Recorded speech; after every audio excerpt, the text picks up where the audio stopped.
जटायु का झुंड अयोध्या पहुंचा। क्या है रहस्य? नमस्कार दोस्तों, आज हम आपको सुनाते हैं रामायण के एक अनोखे और रहस्यमय पहलू के बारे में। जटायु का झुंड अयोध्या कैसे पहुंचा?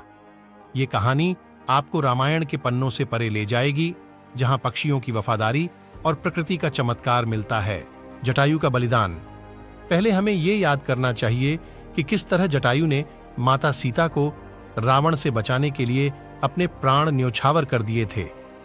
पंचवटी में रावण के हमले के दौरान जटायु ने अकेले रावण का सामना किया, परंतु हार गए।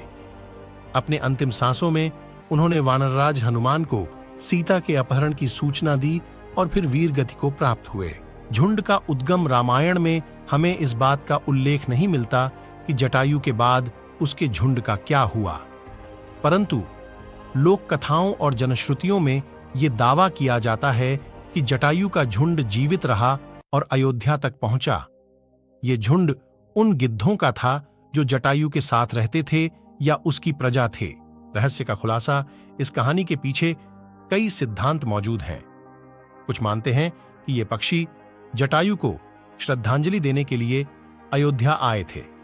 अन्य मानते हैं कि ये हनुमान के निर्देश पर आए थे ताकि राम जी को सीता के अपहरण की पुष्टि हो सके।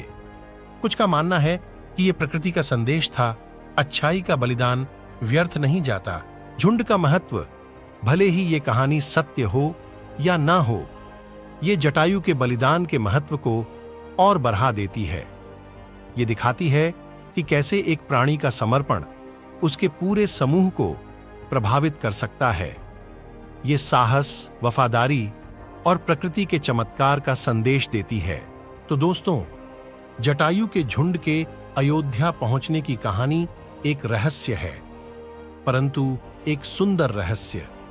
ये हमें याद दिलाती है कि अच्छे कर्म कभी व्यर्थ नहीं जाते और प्रकृति अपने अनोखे तरीके से हमेशा संतुलन बनाए रखती है। आइए कुछ रहस्य को जानें। 1. जटायु का नाम। संस्कृत में जटा, जटा और आयु, आयु शब्दों से मिलकर बना है, जिसका अर्थ है जटाओं वाला वृद्ध गरुड़। 2. जटायु का झुंड गरुड़ों के एक विशिष्ट समूह का प्रतिनिधित्व करता है, जिन्हें वृक्ष पक्षी कहा जाता है। ये गरुड़ पेड़ों पर रहते थे और जंगलों के रक्षक माने जाते थे। 3. रामायण के अलावा जटायु का उल्लेख महाभारत और अन्य प्राचीन भारतीय ग्रंथों में भी मिलता है। आपको यह वीडियो कैसा लगा? कमेंट में जरूर बताएं और इस वीडियो को अपने दोस्तों के साथ शेयर करना न भूलें। धन्यवाद।